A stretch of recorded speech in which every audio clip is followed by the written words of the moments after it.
On Friday, the Democratic National Committee decided that they didn't care about the rules that they had put in place themselves for the 2020 primary election and debates, and they decided they were going to scrap those rules so that billionaire Mike Bloomberg could actually make it onto the next debate stage.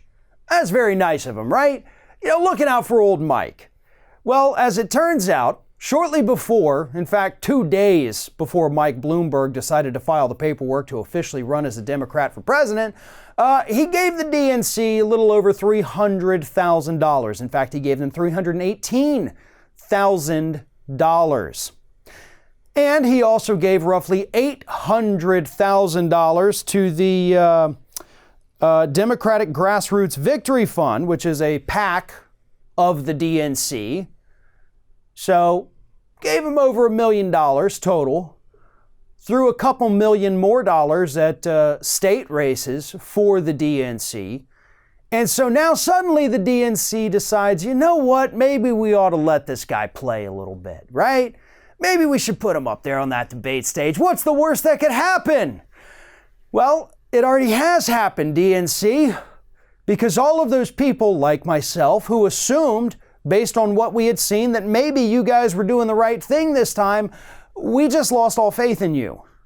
And even some of the more moderate members of the Democratic Party were unhappy about this decision because you just suddenly changed the rules to accommodate a billionaire who did not need you to accommodate them. But you did it anyway because you want their money. And that tells us everything we need to know about the DNC these days. It also tells us that they want anyone up on that stage who may have a shot at taking down Bernie Sanders. In addition to the DNC's riggery over the weekend, we were also inundated with stories of the DNC, the Democratic establishment, freaking out and trying to find ways to stop Bernie Sanders. Hillary Clinton came back out, took more very cheap shots at Bernie Sanders. John Kerry was overheard at a hotel room in Iowa saying maybe he'll jump into the race to stop Bernie Sanders. The DNC also was thinking about maybe re-adding their superdelegates to the first round ballot at the convention. Then Tom Perez had to come out and say, no, we're totally not thinking that. Some people thought it, but we didn't do it. Yeah, they want to rig the whole thing so Bernie can't win. And this time they're doing it more out in the open. And if that happens, bad things are going to happen in this country, at least for the DNC. And I'm not talking about riots and protests and things like that. Yes, I'm sure we'll see some protests, but you're also going to see an entire generation of voters abandon you. That will be the punishment there. They will be sick of it. They will have seen it twice in their voting lifetimes, and they won't put up with it.